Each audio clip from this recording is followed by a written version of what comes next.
Hey folks, Aaron here. Welcome back to another anime review. Today, folks, we are looking at Persona 5, the animation. Now, I am a huge Persona fan. I know many will make that claim, and it's a bold claim, but I am probably one of the biggest fans out there. I have read all the manga for Persona, both 4, 5, and 3.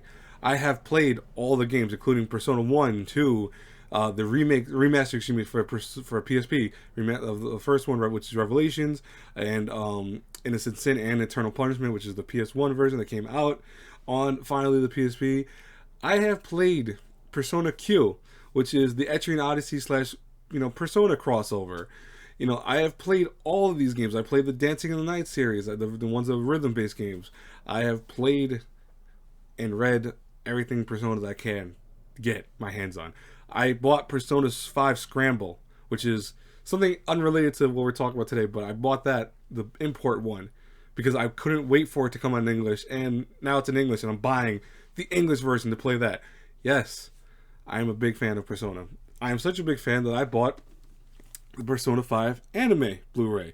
This is like $200 and something. I think almost $300 after tax. This was expensive as hell. Is it worth it? No.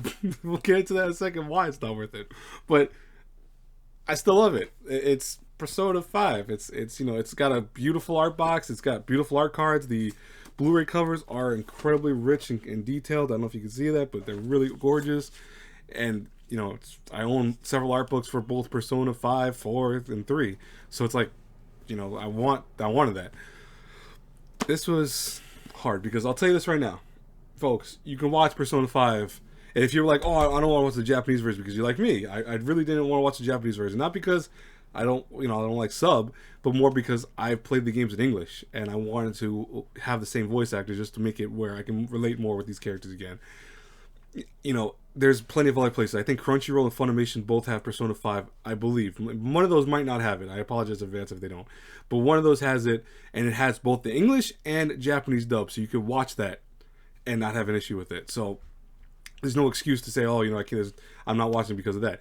You have places online that can watch it for way cheaper and that are legit. We're not talking about like Kiss Anime, which doesn't exist anymore technically, but like stuff like that. We're not talking about that. But yes, it wasn't per se. By the way, I even watched Trinity Soul. I did a review for Trinity Soul ages ago on my channel.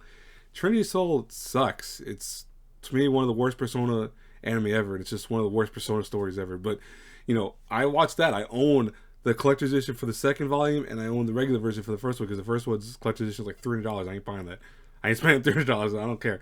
I spent it on the anime for Persona 5 because to me that's worth it. But well, its own right's worth it. But the Trinity Soul series, no, not worth it.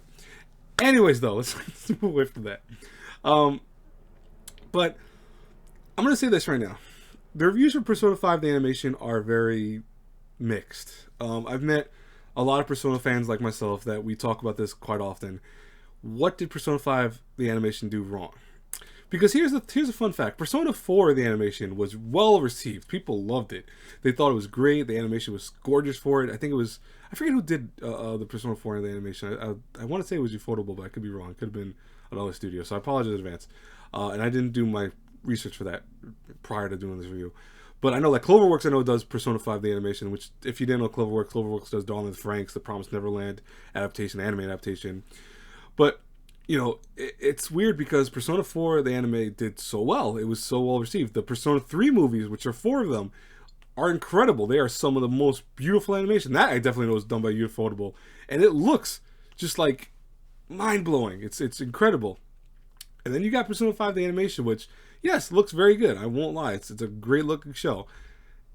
But what happened to it? Why does it feel like this is a waste of space and waste of time? What happened? Here's my thing. And I'm going to give you guys, this is a warning going into my review for it, okay?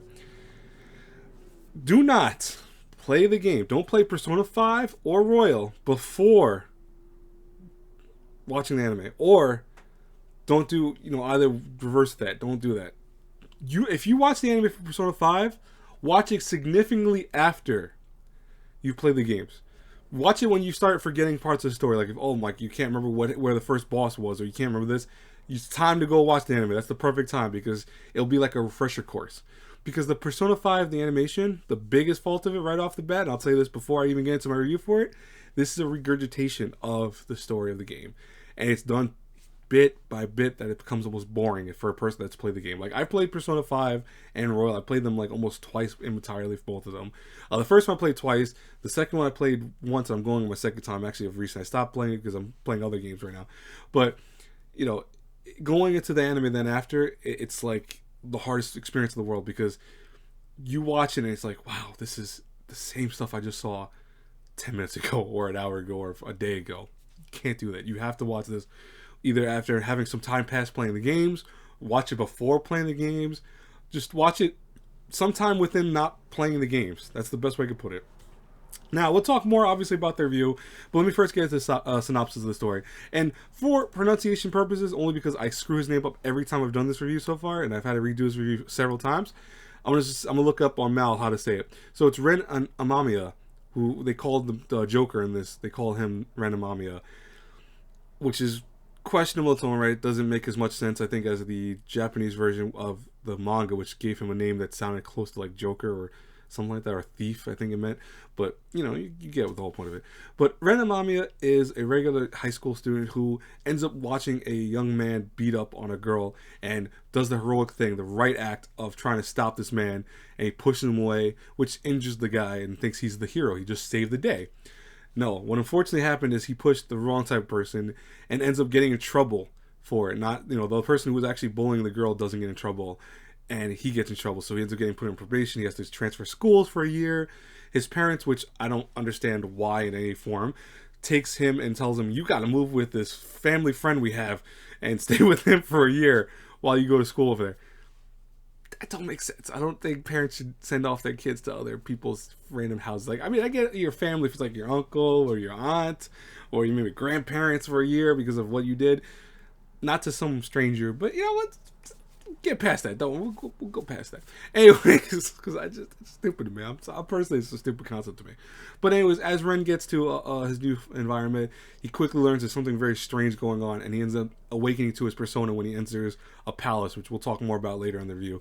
And from there, he becomes a persona user, and he ends up becoming a phantom thief, which goes around stealing the hearts of men and women and changing them from their real world selves. So when he goes inside these palaces, he steals a treasure. And when he does that, it unlocks the person's heart and makes them realize they've done horrible things, and makes them in the real world change. It's confusing a little bit when you don't, actually follow the story, but it's the main, quick synopsis of the whole thing. So, where does Persona 5, the animation, what does it do right? We'll start with that. First off, animation is beautiful. Cloverworks, again, they do great stuff. Dawn with Franks was incredible, and Persona 5 is also incredible. The animation for it is on par with the game, anyways. And I love that they keep a lot of the style of the game. Like, they didn't shy away from making sure they copied the all-out attacks and all that. They made sure they copied that. They made sure they copied the concept, some of the first bosses that these characters fight and the first demons they fight. They did a great job of that. So, I commend you, Cloverworks. You did such an incredible job of that way. Your animation is on point. Your character designs are on point. These characters all look amazing. Ryuji, An, etc. They all look incredible. For an anime, they just brim with design and just color, which is something I think as a Persona fan, you need in Persona games. Persona 3 escapes that with having some very muted colors, if you think about it.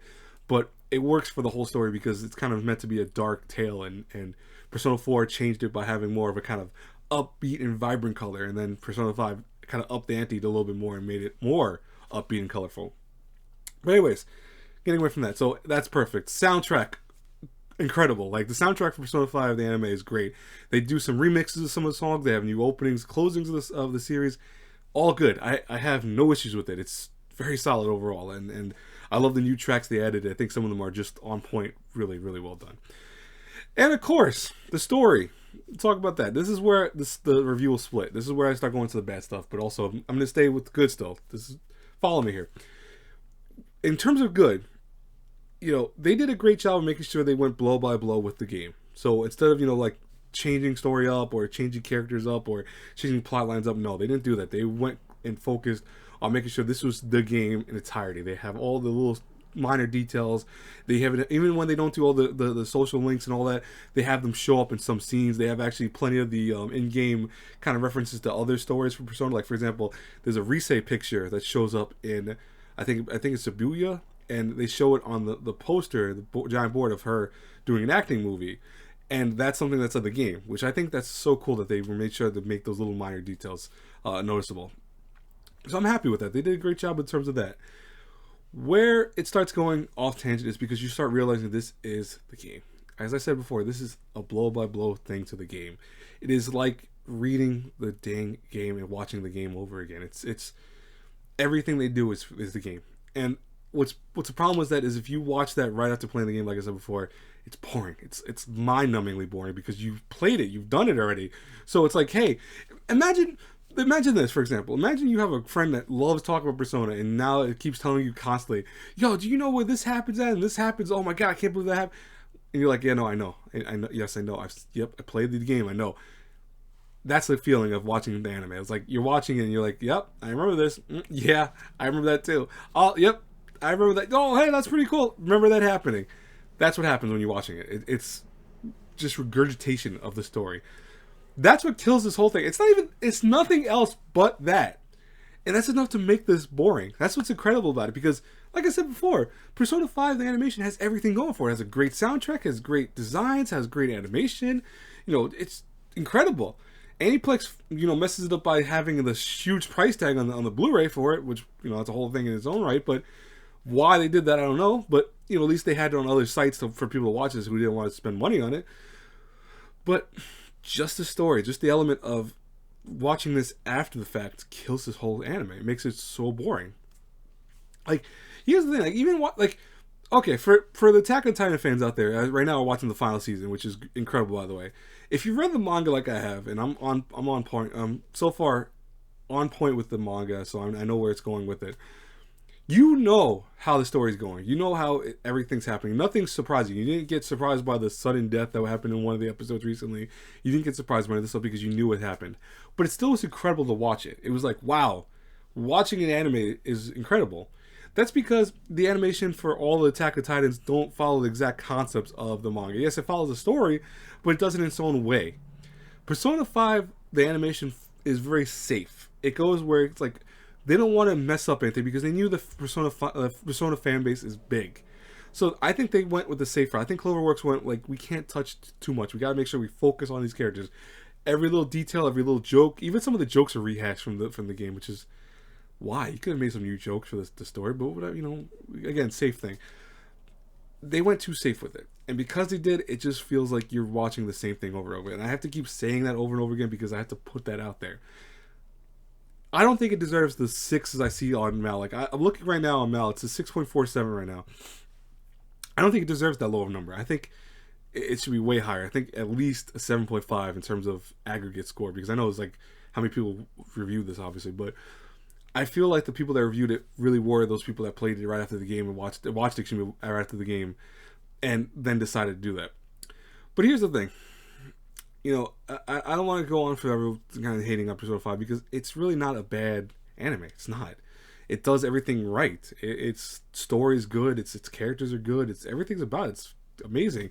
And again, the amount of detail they put into it was for an anime adaptation is incredible. Like, they did what the big movies try to do, where they had as much content as they could focus and put it into the 26 episodes. That's awesome. But it just misses the beat. It doesn't feel like a thing that you really care to watch. Like, I've had to restart the series multiple times, and this is after owning it, and I still have issues watching all the way through.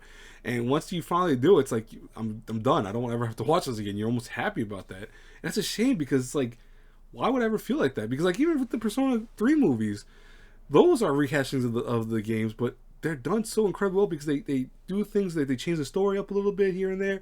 They change up the character interactions. They change up some of the dialogue.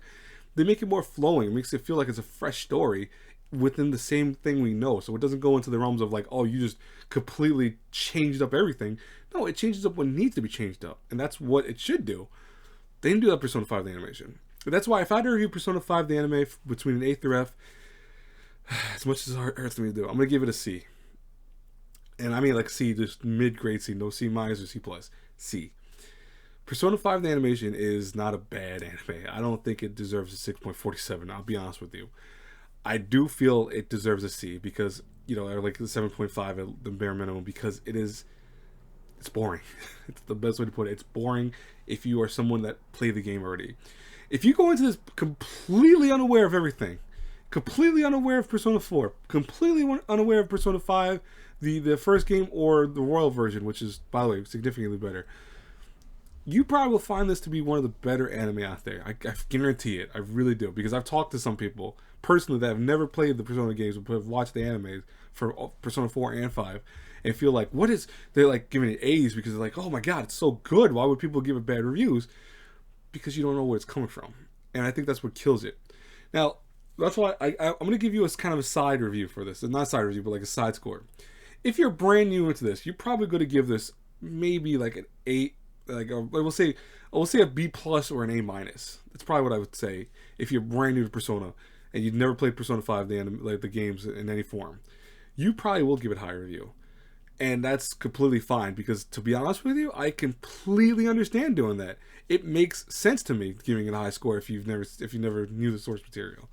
But if you read the manga, if you played the games, this is gonna be very hard to say, like, to watch this. It's, you know, like I said, make some time pass before going into this anime. That's the only advice I can give you, because if you do it too early, you're gonna hate this. You're gonna feel like it's boring. And I know this is just not my thoughts. I know many people feel the same way, but there's a reason why people are agreeing with that concept. It's reality behind it. But anyways, I hope you guys enjoyed this review nonetheless. You know, as always, guys and girls, if you do like the review, please think about subscribing to the channel. Donate to my Patreon if you want. It's not really for myself. It's for other, you know, content creators out there. I try to give out to other people myself. And what else? Let's see. Follow me, obviously, on Instagram, Twitter. I have those links in the description box below. I will talk to you guys later. God bless you all. Have a wonderful day until I pass crossing the next review. And if you guys, by the way, side note, usually I know that's where the end of the video I say goodbye, you know, blah, blah. Side note, if you guys want me to review any older anime that I haven't reviewed, please let me know in the comments below. I actually am willing to watch other stuff that's older. I don't want to keep doing new stuff. I want to do older stuff too, like my original days of doing anime reviews. But let me know in the comments below if you want me to review anything. Anyways, I'll talk to you guys later. Have a great day, everyone. Bye-bye.